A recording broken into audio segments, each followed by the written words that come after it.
Estimados colegas, un saludo cordial. Hemos llegado a otra materia muy importante dentro del avance de cara al examen de residencia médica boliviana, que es la gastroenterología.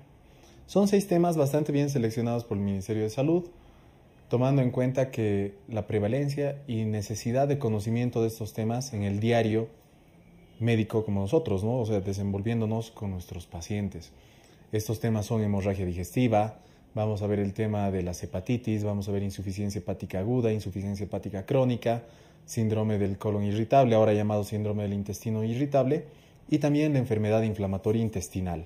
Estamos dando inicio a la materia de gastroenterología con el primer tema, que es hemorragia digestiva o hemorragia del tubo digestivo, y vamos a ver que es un tema bastante entendible teniendo en cuenta un par de conceptos muy claros, su clasificación y cómo tenemos que actuar de acuerdo a sea hemorragia digestiva alta o hemorragia digestiva baja. Recordemos que de toda la medicina interna van a entrar más o menos un promedio de 20 preguntas y pues enfocando los conceptos más importantes de esta área vamos a contestar con seguridad todas las preguntas del área de digestivo o gastroenterología, ¿no? Vamos avanzando. Veamos hemorragia del tubo digestivo como primer tema. Vamos a ver nosotros que la hemorragia del tubo digestivo puede ser alta o puede ser baja. ¿Ya? Puede ser una hemorragia digestiva alta o puede ser hemorragia digestiva baja. Antes se había catalogado la hemorragia digestiva alta de acuerdo a un estudio más que todo de la parte funcional, del ángulo de Treitz, que ustedes han debido ver en algunos textos, de que es el ángulo formado, bueno, pues por el esófago, por el estómago y por la primera porción del intestino delgado, que es el duodeno. Se forma este ángulo y todo lo que está por arriba es hemorragia digestiva alta, todo lo que está por abajo es hemorragia digestiva baja. Ahora se toma en cuenta que hemorragia digestiva alta es el lugar o el sangrado que va a estar en el tubo digestivo hasta donde puede llegar el endoscopio. Hemorragia digestiva baja es donde puede llegar el colonoscopio. Y hemorragia digestiva intermedia es donde no se puede llegar mediante técnicas directamente de exámenes, mediante un endoscopio o colonoscopio, pero sí mediante una cápsula endoscópica. Pero nosotros sigamos recordando la clasificación del ángulo de Treitz, que solamente es, bueno, ese ángulo formado por el esófago, estómago y duodeno, que todo lo que está por encima de este ángulo va a ser alta y todo lo que está por abajo va a ser hemorragia digestiva baja. Ahora, ¿cuáles son las causas más importantes? Esto lo vamos a dividir en no varicosas y varicosas. ¿Por qué? Porque la parte del área o de sangrado varicoso es muy importante saber, porque la mayor parte de los sangrados por varices esofágicas se da en pacientes que tienen patología hepática, cirrosis en particular. Entonces vamos a ver, hay sangrados que se da por varices y hay sangrados que no se dan por varices esofágicas.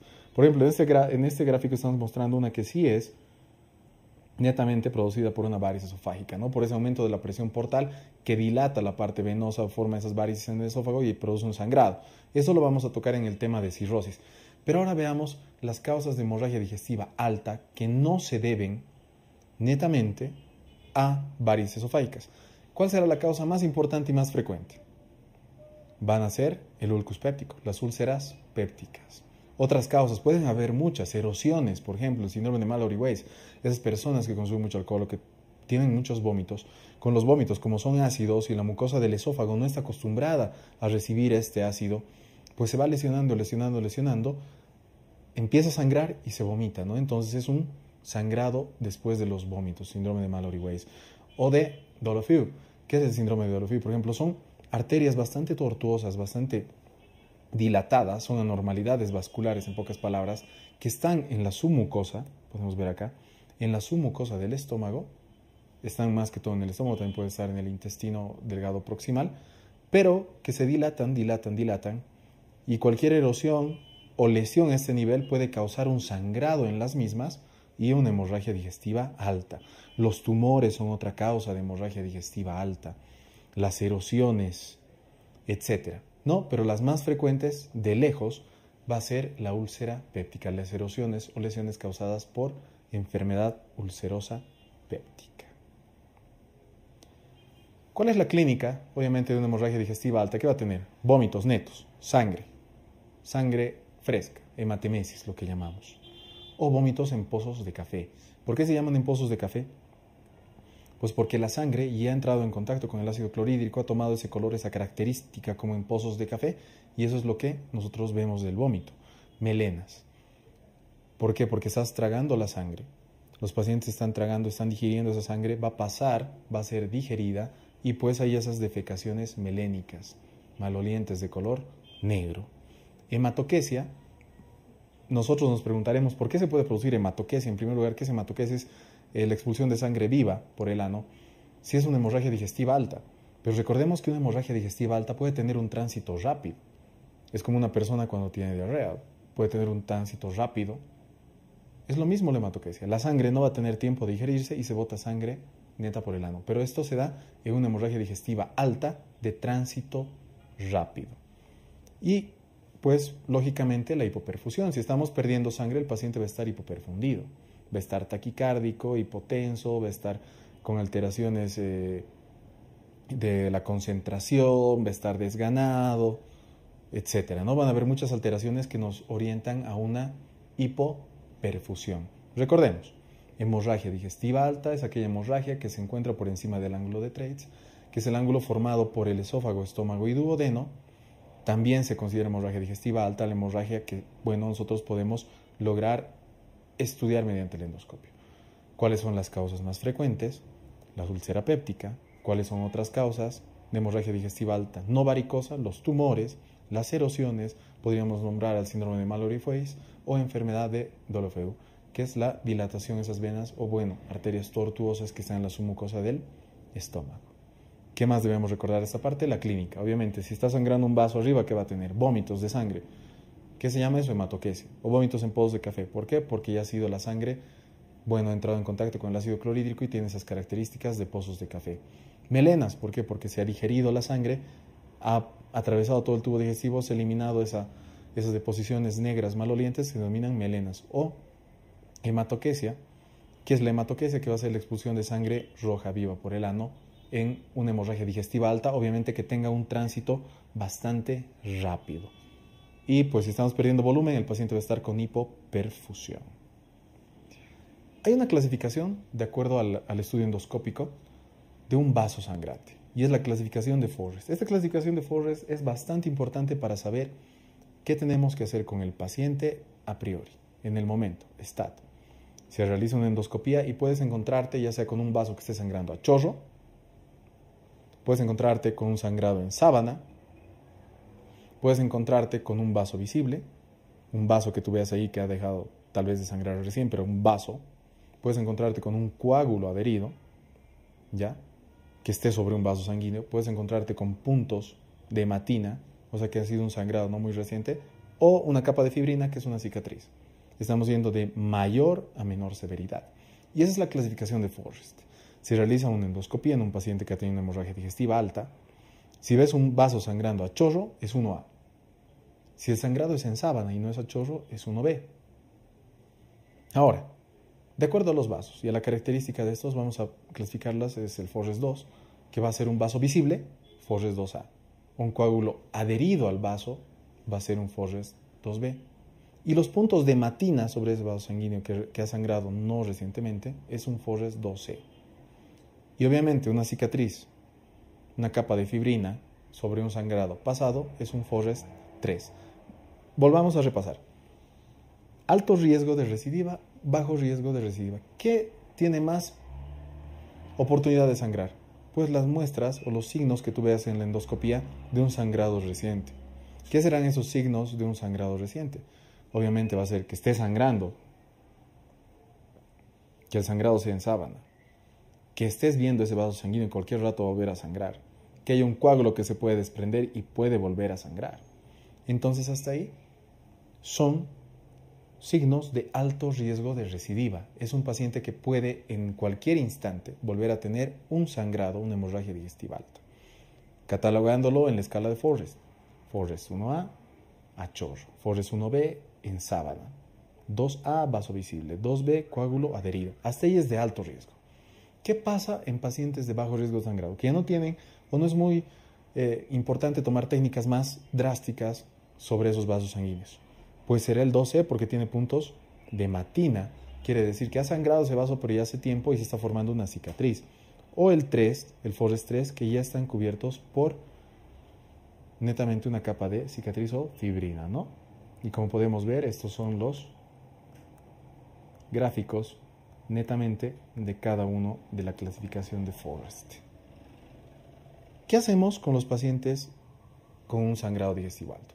Obviamente lo primero que tenemos que hacer, ingresa el paciente y tenemos que pues, ponerlo antes incluso de realizar una endoscopía, tiene que estar hemodinámicamente estable. Si es un paciente que se está choqueando, está hipoperfundido, hay que canalizar vías, hay que ponerle líquido, hay que hacer que ese paciente esté hemodinámicamente estable. Se hace una endoscopía y clasificas de acuerdo a la escala de Forrest que acabamos de ver. Luego, ¿qué vamos a hacer? El paciente puede o no puede estar en NPO. Se aconseja que esté en NPO, o sea, nada por vía oral, sin consumir alimentos, solamente una dieta líquida. ¿Por qué? Porque cualquier rato podemos realizar una nueva endoscopía. Es controversial el uso de sonda nasogástrica, pero también se recomienda, ¿para qué? Para disminuir la distensión del estómago. Obviamente el paciente tiene que estar hospitalizado y canalizado, ¿no? El tratamiento hemostático. Se realiza una endoscopía digestiva alta. Si se sospecha que es un sangrado por varices esofágica, bueno, pues se van a poner vasoconstrictores, la somatostatina y la terlipresina. Pero no estamos viendo eso lo vamos a ver en la parte de cirrosis. Pero en la clasificación de Forrest, vamos a actuar nosotros de acuerdo a si tienen alto riesgo o bajo riesgo de recidiva. Si es un paciente que tiene bajo riesgo de recidiva, o sea, ya estás viendo los puntos de hematina, que es el Forrest 2C, o estás viendo esa capa de fibrina, que es el Forrest 3, ¿qué vas a hacer? Dar tratamiento con inhibidores de la bomba de protones, omeprazol 20 miligramos, y el paciente puede ser dado de alta. Es un paciente ambulatorio. Pero si es un paciente de alto riesgo de recidiva de sangrado, ¿qué vamos a hacer? Estamos hablando del Forrest 1A, 1B, 2A, 2B.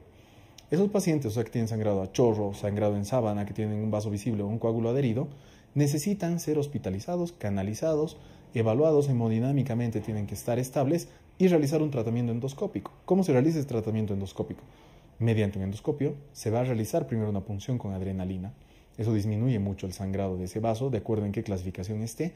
Se da durante 72 horas inhibidores de la bomba de protones de forma endovenosa y se realiza un tratamiento invasivo mediante clips o quemando ese vaso que estaba sangrando. ¿Ya? Entonces puede ser pues una técnica clip, termorregulación o una esclerosis. Repasamos. Mi paciente no tiene riesgo de sangrar. Es un Forrest 12 o es un Forrest 3. ¿Qué voy a hacer? Le doy de alta y le doy omeprazol 20 miligramos. Y claro, vamos a tener controles periódicos.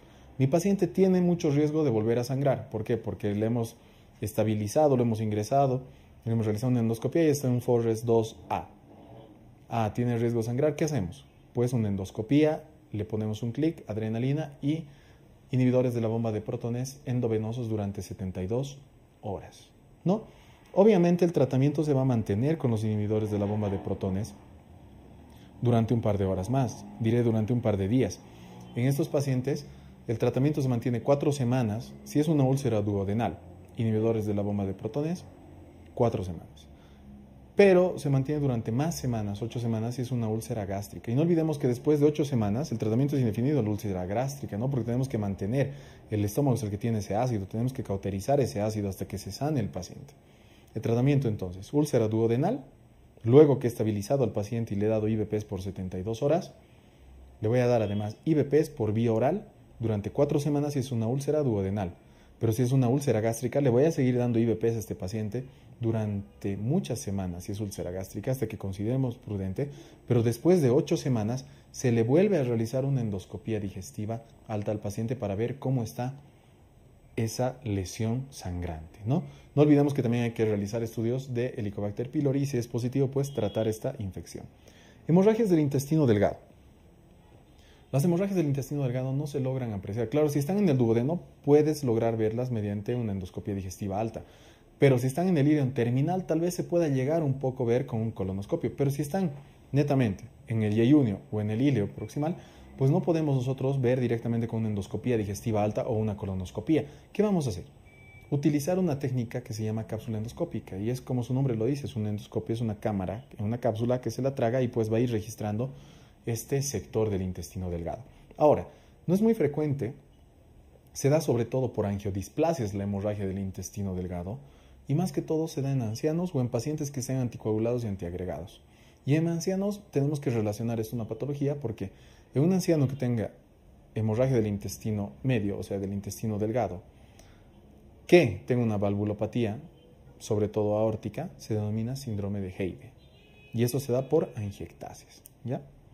Y el estudio diagnóstico hemos mencionado mediante una cápsula endoscópica, ¿no?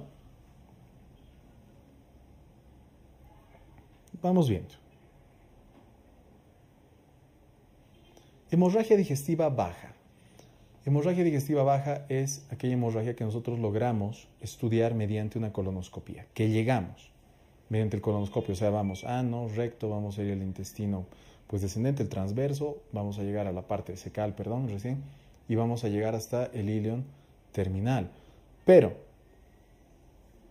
¿qué también es de hemorragia digestiva baja? Es aquella hemorragia que esté por debajo del ángulo de Treitz, o sea, ese ángulo denominado o formado por el esófago, estómago y duodeno. Entonces ahí veríamos que estos dos conceptos son distintos porque uno no está abarcando mucho lo que es el intestino delgado en su totalidad, ¿no? Pero como nosotros, como concepto, las dos son válidas. Es aquella hemorragia digestiva que nosotros logramos ver con el colonoscopio, o sea que vamos a llegar hasta la última parte del ilion terminal, o aquella hemorragia que está debajo del ángulo de Treitz que se forma por el esófago, estómago y duodeno. Ahora, obviamente, pues va a ser aquella hemorragia del ano, recto, colon, ciego, ilion terminal. ¿Cuáles son las causas más frecuentes de lejos en una hemorragia digestiva baja? Viene un paciente con una hemorragia digestiva baja, tienes que pensar en una fisura anal o en un hemorroides que esté sangrando. Es lo primero. O es una fisura que está sangrando mucho o es una hemorroide sangrante. Las dos opciones. Esas son las causas más frecuentes de hemorragia digestiva baja.